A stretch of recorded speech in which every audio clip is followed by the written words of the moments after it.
السلام علیکم ورحمۃ اللہ وبرکاتہ۔ الحمد للہ رب العالمین والعاقبۃ للمتقین، الصلاۃ والسلام علی سید الانبیاء والمرسلین، اما بعد۔ اعوذ باللہ من الشیطان الرجیم، بسم اللہ الرحمن الرحیم۔ ان الدین عند اللہ الاسلام۔ محترم بھائیوں، دین اسلام یہ اللہ تعالیٰ کا بہت بڑا انعام ہے۔ دنیا میں جب سے حضرت محمد رسول اللہ صلی اللہ علیہ وآلہ وسلم نے قرآن و سنت سے مزین یہ پیغام دنیا کو پیش کیا، اس کے ماننے والے بڑے خوش نصیب اور بڑی ہی اعلیٰ قسمت والے ہیں، اور اس کا انکار کرنے والے اور اپنے خود ساختہ انسانوں کے بنائے ہوئے دین اور ضابطے بنانے والے، اپنے قبائل اور اپنے علاقوں کے قانون اور ضابطے بنانے والے بڑے ہی بد نصیب ہیں۔ ہمارے معاشرے میں لوگ ڈرتے ہیں کہ اگر اسلام کا نظام آ گیا تو یہ تو چوروں کے ہاتھ کٹ جائیں گے، اور پھر چینلوں پر بیٹھ کر بعض لوگ اس کا مذاق بھی بناتے ہیں کہ دیکھو جی، اگر اللہ تعالیٰ کی حدیں نازل ہو گئیں تو یہاں تو جناب 25 کروڑ عوام ہے، 20-22 کروڑ عوام تو ٹنڈی ہو جائے گی، ان کے تو ایک ہاتھ ہی نہیں باقی رہے گا، تو لہذا کیا کرنے جی، نہیں، پھر اس نظام سے بچنا چاہیے کیونکہ یہ تو نعوذ باللہ تباہی پھیر دے گا۔ کئی حکمران آئے پاکستان میں، انہوں نے جلسوں میں کھڑے ہو کے کہا کہ اسلام کا نظام ظالمانہ ہے، لیکن جب انہی کی پارٹی اور جماعت کے لوگوں کو ہاتھ پڑا تو وہی حکمران پھر جلسوں میں کہنے لگے کہ زانیوں کو سنسار کیا جائے۔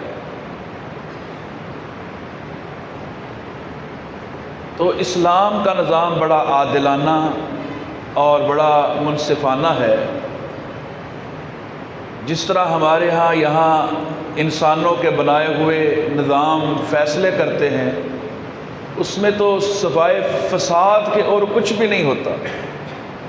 آپ نے چند دن پہلے دیکھا کہ 19 افراد نے مل کر ایک عورت کو، اب مختلف باتیں کی جاتی ہیں کہ جنہوں نے نکاح نہیں کیا تھا، وہ شادی شدہ تھے، بغیر شادی کے رہ رہے تھے، فلاں تھا، یہ تھا، وہ تھا، بڑی باتیں۔ میں نے کہتا ہوں کہ کچھ بھی باتیں ہوں، پہلی بات تو نہ تو ہمارے ملک کا آئین جو قرآن و سنت کے تابع ہے، اگر اس میں کوئی ڈنڈی مارتا ہے، خرابی کرتا ہے تو اس کی خرابی ہے، وگرنہ آئین کے ماتھے پر لکھا ہے کہ اس ملک میں قرآن و سنت کے منافی کوئی قانون نہیں بنایا جا سکتا۔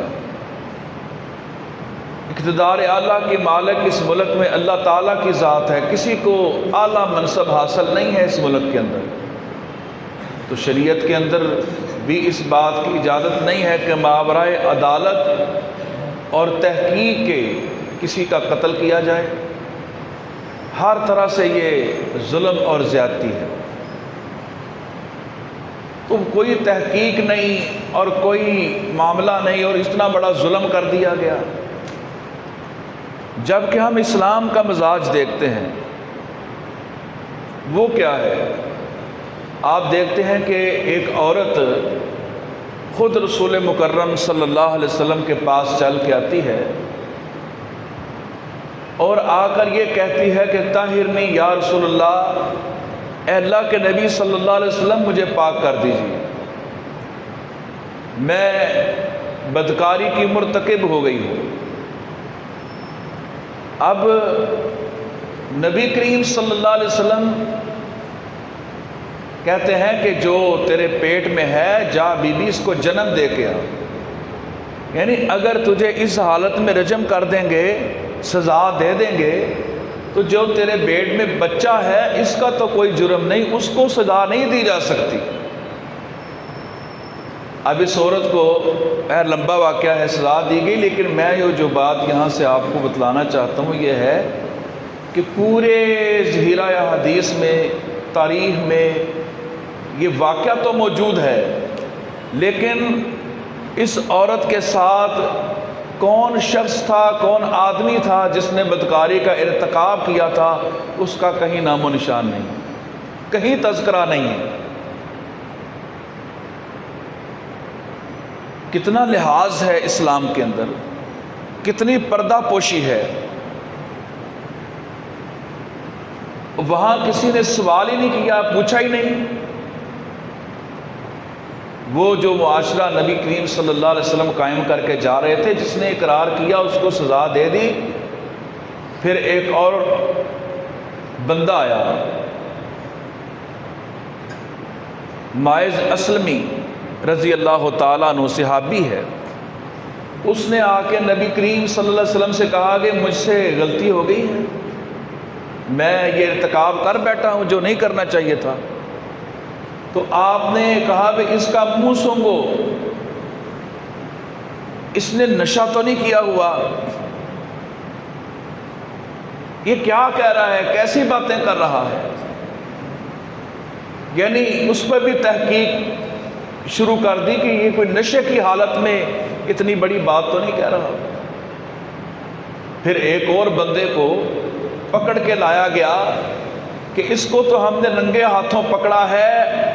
اس کو آپ کی عدالت میں پیش کرنے کے لیے وہ لا رہے تھے، تو وہ ذرا زوراور تھا، اس نے جھٹکا دیا، چھڑا کے بھاگ گیا۔ جب وہ چھڑا کے بھاگا تو نبی صلی اللہ علیہ وسلم نے دیکھا کہ وہ دوبارہ لوگ پیچھے گئے، اس کو پھر پکڑ کے لے آئے۔ تو نبی علیہ السلام کیا کہتے ہیں، کیا فرماتے ہیں؟ اگر بھاگتا تھا تو بھاگنے دینا تھا۔ اب جو کوئی بندہ کہے جی اسلام کا نظام ظالمانہ ہے، نہیں، اسلام کی حدود ہے، اس کے ضابطے ہیں، ایسے ہی کوئی کسی کو پکڑ کر مجرم قرار نہیں دے سکتا، ایسے ہی کسی کا دل کرے جس کو مرضی پکڑ کے سزا کے لیے نہیں کھینچ سکتا۔ اگر کوئی 3 بندے مل کر کسی ایک شخص پر یہ الزام لگائیں کہ یہ شخص زانی ہے، اس نے بدکاری کا ارتکاب کیا ہے، لیکن ان کے پاس چوتھا نہیں ہے، یہ 3 ہیں، تو سورہ نور کے اندر اللہ رب العالمین کا فیصلہ ہے 80 جلدتاً، ان تینوں کو 80 کوڑے مارے جائیں گے۔ حالانکہ بدکاری ہوئی ہے، ان تینوں نے بدکاری ہوتے ہوئے دیکھی ہے، لیکن ان کے پاس چوتھا گواہ نہیں ہے، ان کو حق حاصل نہیں ہے، ان کو اجازت نہیں ہے۔ اور جناب آج ہماری مجلسوں میں بیٹھے بیٹھے کس کس کا نام لے کر کس کس کو تقریروں میں، جلسوں میں زانی کے اور شرابی کے اور پتہ نہیں کیا کیا لقب دے دیے جاتے۔ تو اللہ کی جو حدود ہیں ان کی بڑی برکت ہے۔ یہ تو اس ملک میں اللہ تعالیٰ سے دعا کرتے ہیں، یا اللہ یہ جو لا الہ الا اللہ محمد رسول اللہ کے نام پر ملک بنا ہے، مولا کریم اس کے اندر اسلامی حدود کا نفاذ فرما۔ کئی برس بارش برسے، اس سے لوگ فائدہ اٹھائیں، وہ اتنی کارآمد نہیں ہے جتنی رحمت اور برکت اللہ تعالیٰ کی ایک حد کو نافذ کرنے میں اللہ تعالیٰ فرماتا ہے۔ تو اللہ تعالیٰ نے کتنی بڑی بات بتائی کہ 3 بندے اور پھر 70 کا نظام بنا دیا، اور پھر یہ بات کہہ دی کہ جو شخص دنیا میں کسی بندے کے عیب پر پردہ ڈالے گا، اب ہمارے پاس تو بھائی فیس بک ہے اور یہ سوشل میڈیا ہے،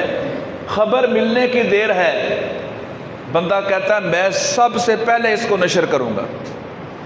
دو بندوں سے غلطی ہو گئی، کسی عورت سے غلطی ہو گئی، مائک لے کے پہنچ جاتے ہیں تھانوں کے اندر، کچہریوں کے اندر، اور نشر کرتے ہیں ان کی غلطیوں کو، ان کے گناہوں کو، اور اشتعال پھیلاتے ہیں معاشرے کے اندر، گندگی پھیلاتے ہیں معاشرے کے اندر، جبکہ اللہ رب العالمین اپنے پاک پیغمبر حضرت محمد رسول اللہ صلی اللہ علیہ وسلم کی زبان مبارک سے کیا بات کہلوا رہا ہے کہ جس بندے نے دنیا کے اندر کسی بندے کے عیب پر، کسی کی غلطی پر پردہ ڈالا، ستر اللہ یوم القیامہ، قیامت والے دن اللہ تعالیٰ اس بندے کے عیبوں پر پردہ ڈال دے۔ اب یہ کوئی چھوٹی سی معمولی بات ہے کہ قیامت والے دن صرف اس وجہ سے کہ یہ بندہ لوگوں کے عیب پر پردے ڈالتا تھا اور ان کی کمی کوتاہی آ جانے کے بعد اس کو سینے میں رکھتا تھا، خاموشی اختیار کرتا تھا، اس کی اصلاح کرنے کی کوشش کرتا تھا، اس کی اصلاح کی دعائیں کرتا تھا،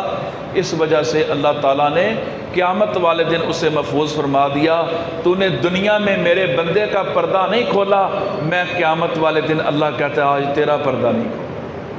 تو میرے محترم بھائیوں، اسلام بڑا کمال، بڑا انصاف پسند، مساوات والا،